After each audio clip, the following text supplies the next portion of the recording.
here to be linked to 6 confirmed coronavirus cases in Texas.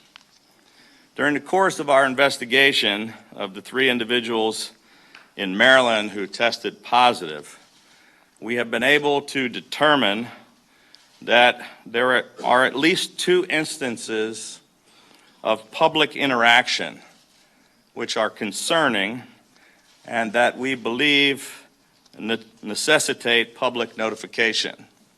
First, after returning from this cruise February 20th, one of the individuals attended an event in the Philadelphia area where they were in contact with a group of children and staff from a local school district.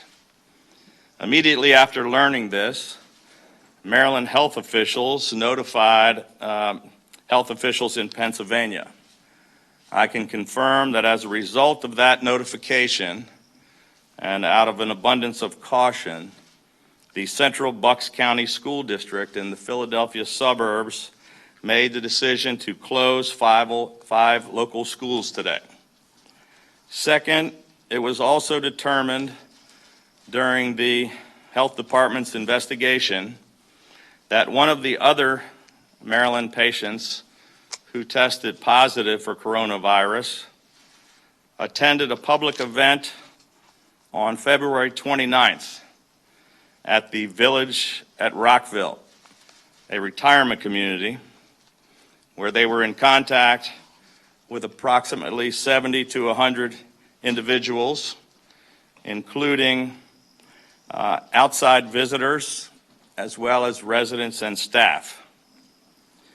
Due to the scale of that gathering, we are urging anyone who attended an event last Saturday, February 29th, at the Village at Rockville between noon and 6 p.m.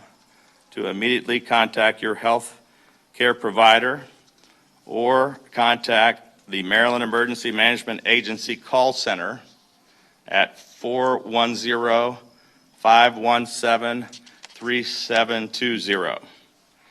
In addition, if anyone who recently visited the Village at Rockville is experiencing any symptoms of respiratory infection, whether they attended the gathering or not, as we would normally recommend, you should also contact their doctor. The Maryland Department of Health is in close contact with and is working in collaboration with this facility and will continue to work closely with them throughout the investigation. We are providing these updates not to unnecessarily raise alarm, but in the interest of full transparency and out of an abundance of caution. We are committed to doing everything in our power to contain this virus and to limit its spread in our state. This is exactly what our state has been actively preparing for many weeks. I want to again assure Marylanders that all levels of government are working together in response to this threat to public health. On Monday, as chairman of the National Governors Association, I joined Vice President Pence in the White House Situation Room with 52 of America's governors for a teleconference with top federal officials, along with regarding their coordinated federal-state response to COVID-19. On Tuesday, we received approval from the CDC for the Maryland State Public Health Laboratory to be able to do our own testing for the coronavirus, giving our state the capability to test quickly for potential cases rather than waiting for the CDC. On Wednesday, at my direction, the Maryland Emergency Management Agency raised its activation level in order to mobilize additional resources, and we submitted emergency legislation which would allow us to transfer up to $50 million from the Rainy Day Fund for costs associated with the state's coronavirus response. Yesterday, our administration submitted a supplemental budget which includes $10 million for emergency coronavirus preparedness funding, and I issued a proclamation declaring a state of emergency in order to further mobilize all available state resources. This morning, the Maryland Senate voted unanimously to pass our emergency legislation, and I expect that the House will also take immediate action. Today, I updated and met with, I updated both Senator Ben Cardin and Senator Chris Van Hollen, and I met with House Speaker Adrian Jones and Senate President Bill Ferguson. And I want to thank all of them for their support and cooperation. And our state, as we continue to respond to this rapidly evolving situation, today, under my authority, during this state of emergency, I am directing the Maryland Insurance Commissioner to require all state health insurers to waive any cost-sharing, co-payments, co-insurance, or deductibles associated with testing for the coronavirus. We are also removing all prior authorization requirements by any health carrier for COVID-19 testing that are related to medical necessity. It is critical that anyone who is experiencing symptoms and meets the criteria for testing is able to do so right away without having any concerns whatsoever about the costs associated with it. Now I've got some good news to report. We've received today the results of 7 tests back tonight.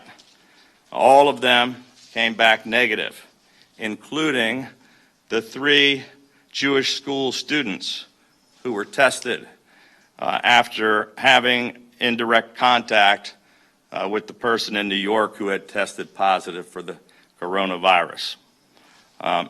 As of tonight, there are 374 people in Maryland who are currently being monitored by our state health department for indirect contact with people, but these are folks that have not met the criteria and are not showing symptoms. To date, 44 people in Maryland have met the criteria and been tested.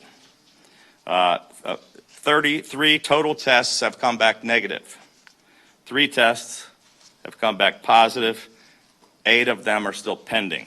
And the CDC, as you know, earlier this week expanded the criteria for testing. And so we now have that capability to test at our laboratory in Baltimore, which we can now do within about 24 hours rather than waiting for a much longer period of time. With the expanded criteria and with this rapidly changing situation, we should expect that the number of people being tested will continue to increase, and we'll be changing those numbers on a daily basis. But I want to continue to assure Marylanders that our state is taking every precaution when it comes to the coronavirus. And our highest priority is keeping our residents safe. I would again encourage the citizens of Maryland to remain calm, but to also take this seriously and to continue to stay informed. We'd also encourage you to visit health.maryland.gov/coronavirus or to call 211 to connect with a helpline representative if you would like to get any information, you have any questions, or you want to connect with community resources regarding coronavirus. And we will continue to update the public and provide as much transparency and as much information as we possibly can as this situation continues to develop. With that, we have Fran Phillips, our Deputy Secretary of Health, with us, and Lieutenant Governor, our Secretary of Health, and our head of Maryland Emergency Management Agency with us. I'd be happy to take a few questions from the media, if anybody has any.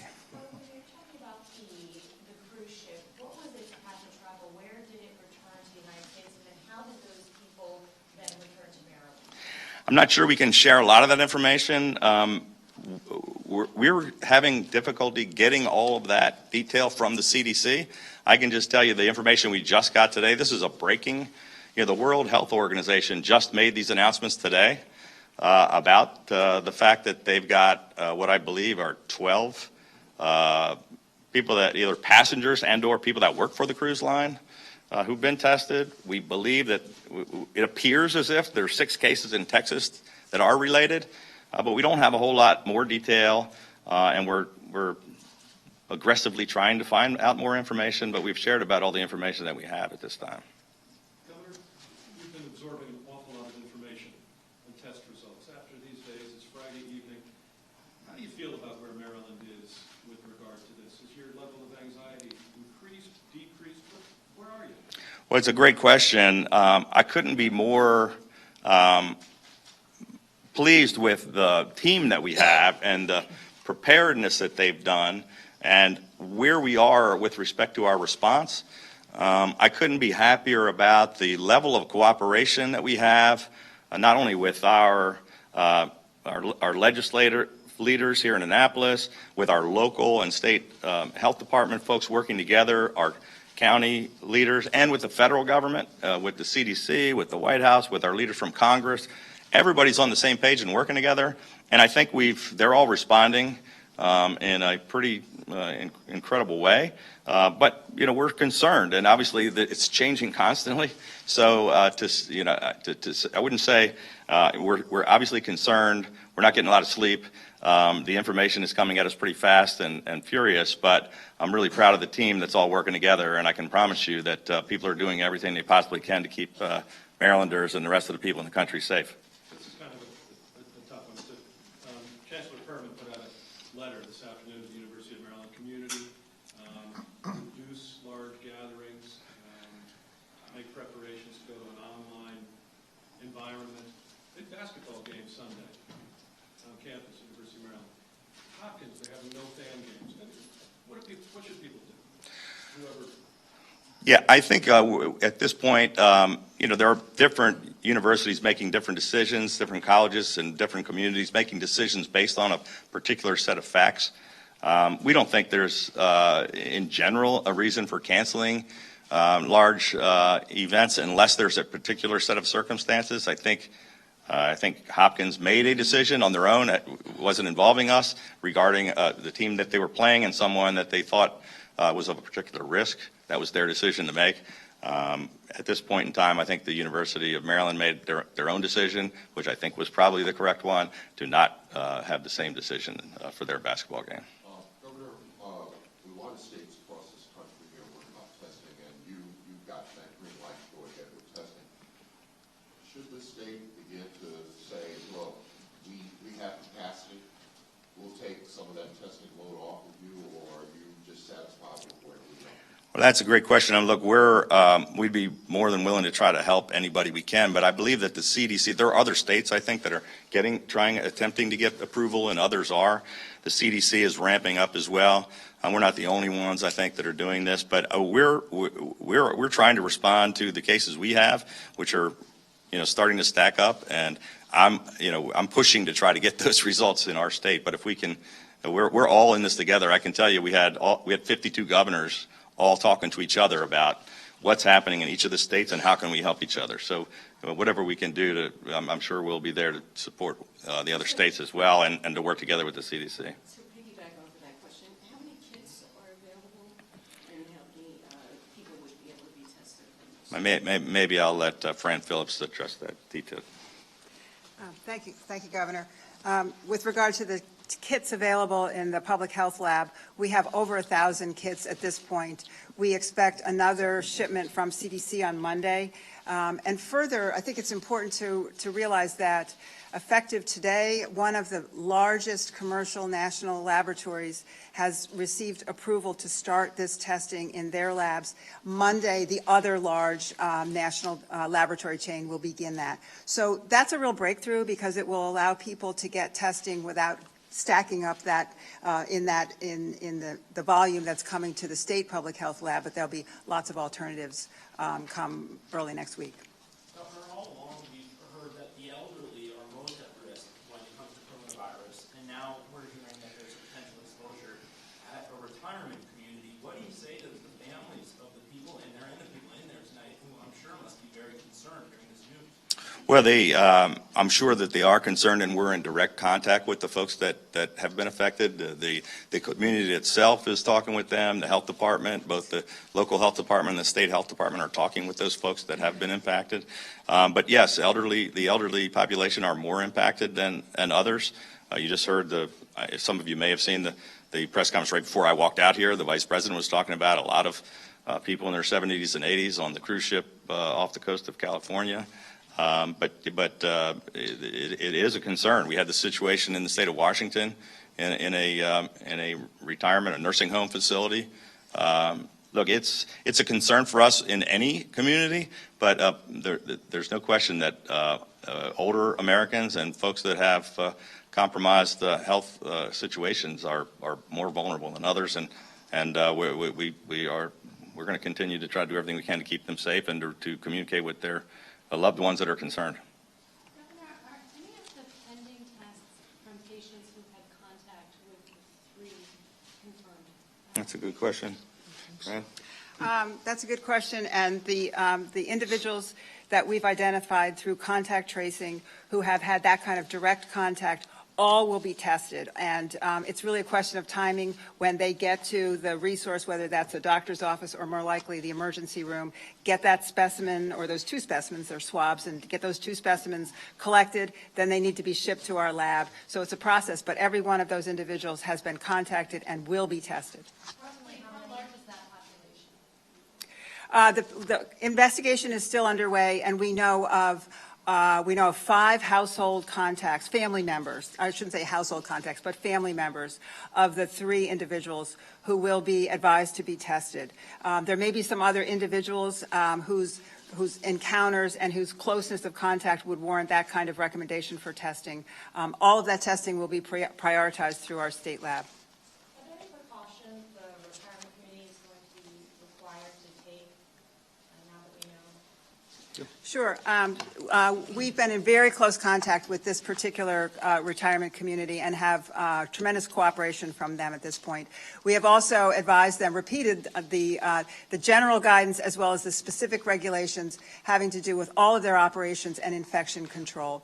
The facility there has a workforce, a staff that they're going to be looking after and monitoring to make sure that those healthcare workers do not develop symptoms. They also are very cooperative in making sure that their residents, the residents who may have been exposed only at that one gathering, that one day, that one gathering, if those residents have any symptoms. And likewise, this afternoon, we have put out a message to the community members who were at that gathering to go ahead and to monitor themselves or contact the information, the number through the Maryland Emergency Management Association. So really that facility has stepped up on behalf of their residents and their staff. There's monitoring, but no one's under a required quarantine. No, at this point, and we're watching for symptoms for all 3 of those categories. That would be the community people, the residents themselves, or the staff. The facility is committed to doing temperature checks on the staff for every shift, so people that are coming in, even without symptoms, all that staff will be checked,